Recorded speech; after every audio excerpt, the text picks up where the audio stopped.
Salam sejahtera untuk kita semua. Terima kasih atas kesempatannya, Pak.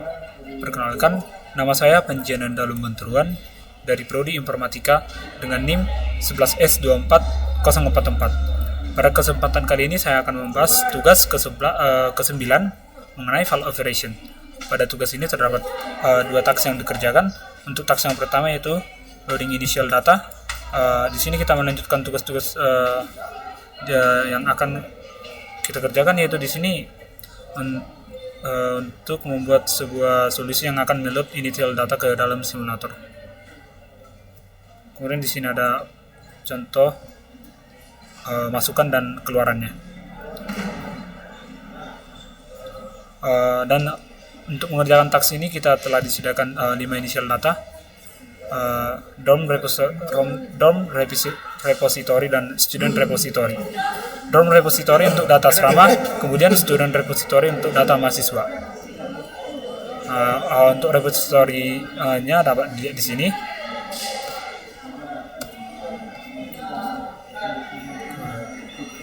Keduanya yang akan menyimpan inisial data untuk task yang pertama. Kita masuk ke kodenya. Di kode yang pertama ini kita menginclude hingga 7 library, include studio.h sebagai fungsi input output, studio.lib.h sebagai fungsi konversi, contohnya seperti atoy, include string.h sebagai fungsi manipulasi string. Misalnya kita menggunakan strcmp dan strtop. Kemudian include libstudent.h header buatan, di mana library buatan ini yaitu header untuk tipe dan fungsi yang terkait student. Include libstudent.h header yang berfungsi untuk fungsi keterkaitan dengan dorm atau asrama. Include libs repository.h header untuk operasi pengambilan data dari filenya. Kemudian include libsgender.h header untuk enum dan fungsi gender. Kemudian di sini kita define max entries atau jumlah maksimum dari entry data hingga 1000. Define max line length, panjang maksimum satu baris input hingga 1000. Kemudian di sini kita membuat fungsi utamanya. Kita mengalokasikan array pointer untuk struct student t dan menggunakan memory allocation. Kemudian kita mengalokasikan array pointer untuk input string. Kemudian di sini terdapat kita lakukan perulangan for integer i diinisialisasi dari 0, kemudian i kurang dari max entries dan incremental i. Kemudian alokasi memori untuk tiap barisnya inputannya. Kemudian di sini load data student dari file yaitu repository.txt, murid untuk student. Kemudian load data dorm dari filenya yaitu storage dorm repository.txt. Setelah itu inisialisasi jumlah baris input. Kemudian kita akan membaca input dari student baris per baris dan menggunakan baris code seperti ini untuk menghapus karakter newline di akhir string apabila muncul. Nah, apabila inputan seperti ini muncul, maka program akan break atau keluar dari loop. Kemudian kita mengambil token menggunakan strtop atau tokenisasi dari input. Kemudian kita membuat kondisi di mana perintah untuk menambah student. Di sini char ID untuk ambil ID student, char name ambil nama student, char year ambil nama tahun angkatan student, enum gender t ambil dan kemudian dikonversi gender student, char dorm ambil nama dorm student. Kemudian di sini kita buat kondisi di mana apabila student belum ada. Kemudian kita membuat perintah untuk menampilkan semua student tanpa detail. Student print all. Jadi di sini belum ada student print all detail. Kemudian di sini kita perintah untuk menampilkan semua student dengan detail. Untuk setelah itu untuk perintah menambah DOM baru, kita menggunakan DOM add, kemudian kita mengambil nama DOM-nya. Setelah itu menggunakan unsigned sort, kemudian konversi atoy, di mana kita akan mengambil kapasitas DOM dan akan diubah ke integer. Setelah itu kita ambil dan konversi gender DOM juga, enum gender t, menggunakan strtok atau tokenisasi. Setelah itu kita menginisialisasi jumlah penghuni DOM. Kemudian di sini kita membuat sebuah kondisi untuk membuat dan menambahkan DOM ke list menggunakan create DOM, yang di dalam create DOM ini terdapat name, capacity, gender, residence name. Setelah itu kita membuat kondisi perintah untuk menampilkan semua DOM tanpa detail, yaitu DOM print all, dan perintah yang akan menampilkan semua DOM dengan detail, yaitu DOM print all detail, dan akan lanjut ke baris input yang berikutnya. Setelah itu kita return 0, menandakan program telah selesai dengan status sukses. Kemudian untuk menjalankannya, kita akan membuka terminal dengan command prompt. Kemudian untuk compile-nya dari sini,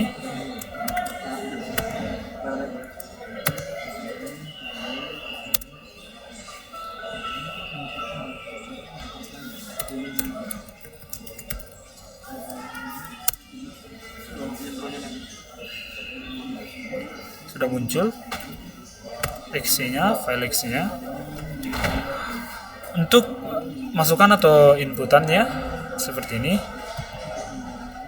Kemudian untuk outputnya seperti ini. Namun sebelumnya, untuk melihat output dari task yang pertama, pada storage, terlebih dahulu kita hapus hingga kj autocall, dikarenakan untuk output dari task yang pertama ini hanya sampai kj autocall. Jadi langsung aja kita jalankan di sini.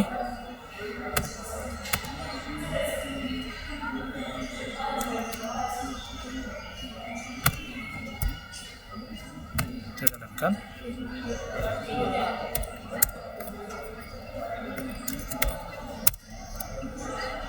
Oke, kita cetak terlebih dahulu untuk data asrama detail.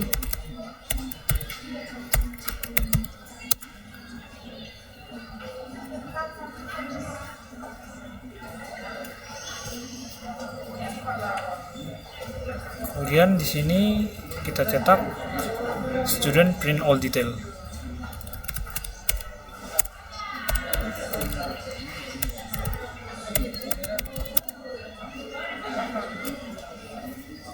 Maka outputnya akan seperti ini.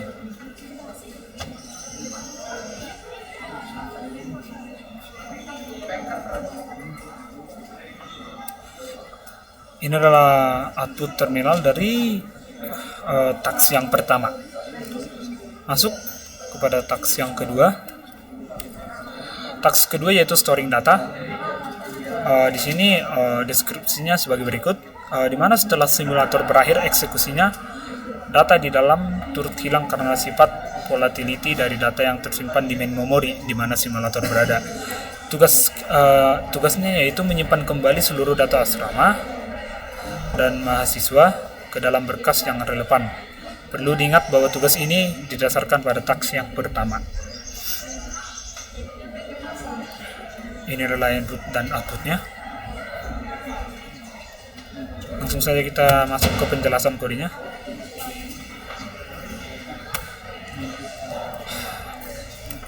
Di sini juga sama seperti yang tadi, kita pastinya menginclude. Di sini ada 9 library yang kita import. Studio.h, fungsi input output standar, studio lib.h, fungsi konversi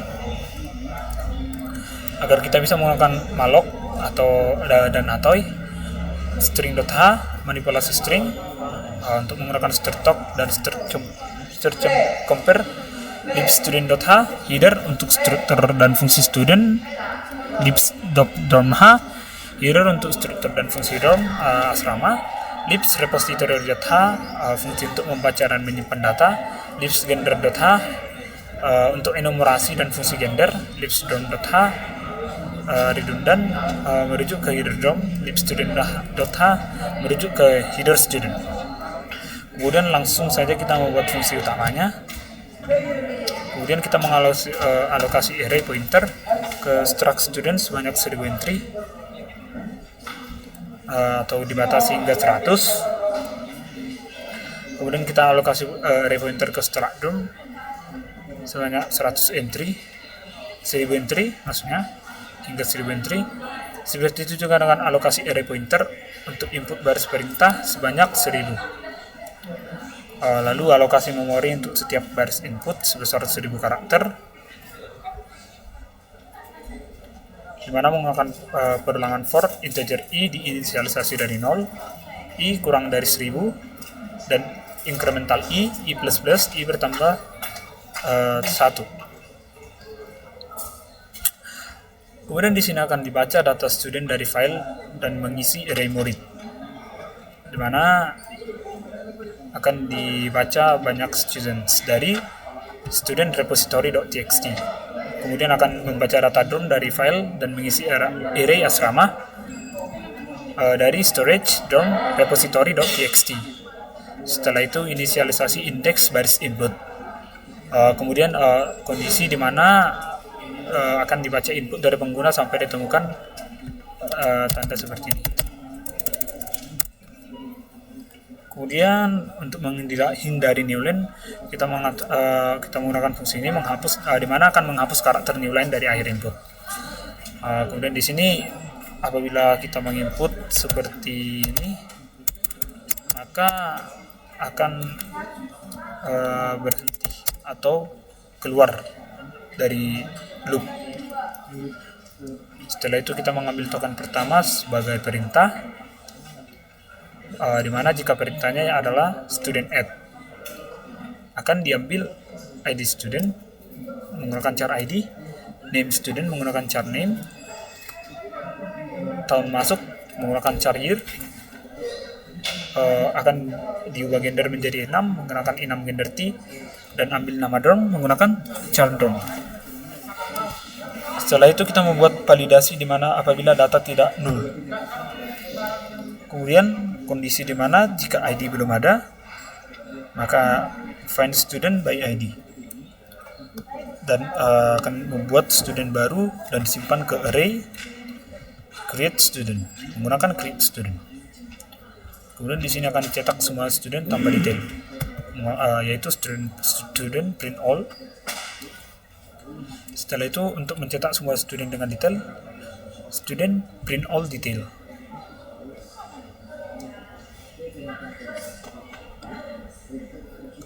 Kemudian di sini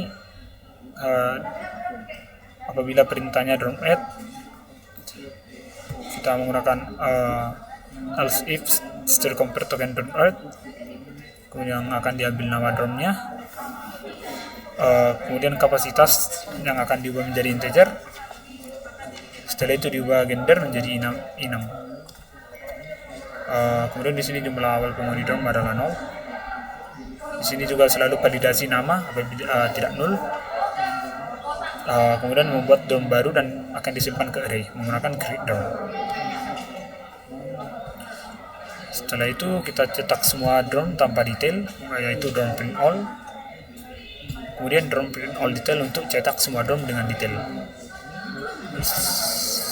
Setelah itu kita naik ke baris input selanjutnya, dan terakhir kita simpan student pada file student repository.txt dan simpan dorms pada file dorm repository.txt. Return 0 untuk akhir program. Kita akan menjalankan pada terminal menggunakan command prompt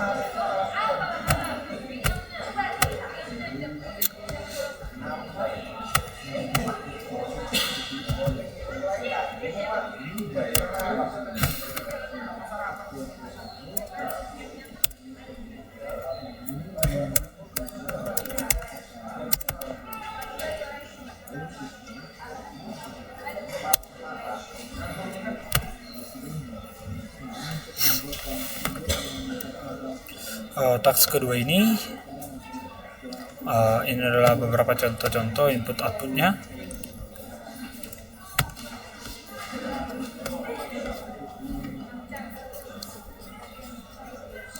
Terlebih dahulu kita cetak student print all detail.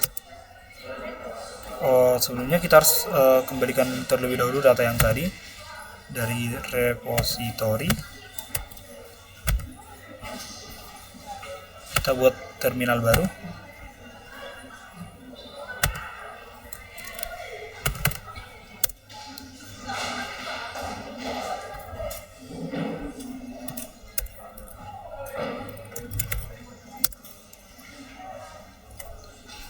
Kita panggil lagi.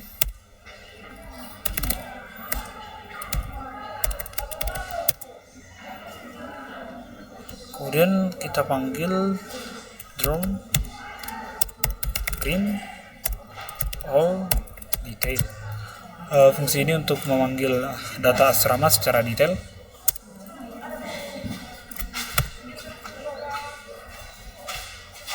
Maka simulator akan menghasilkan output yang sesuai pada expect output pada modul. Dari di sini student print all detail kita gunakan untuk memanggil data student secara detail, kemudian drum print all detail untuk memanggil data student secara data asrama secara lengkap. Kemudian garis 3 ini untuk mengakhiri inputan kita. Jadi pada intinya di sini kita membuat sebuah file drum repository.txt dan student repository.txt. Dari file ini yang akan kita gunakan sebagai output di terminalnya. Sekian Pak yang dapat saya jelaskan mengenai praktikum pemrograman prosedural file operation. Apabila terdapat kesalahan kata, mohon dimaafkan. Terima kasih Pak.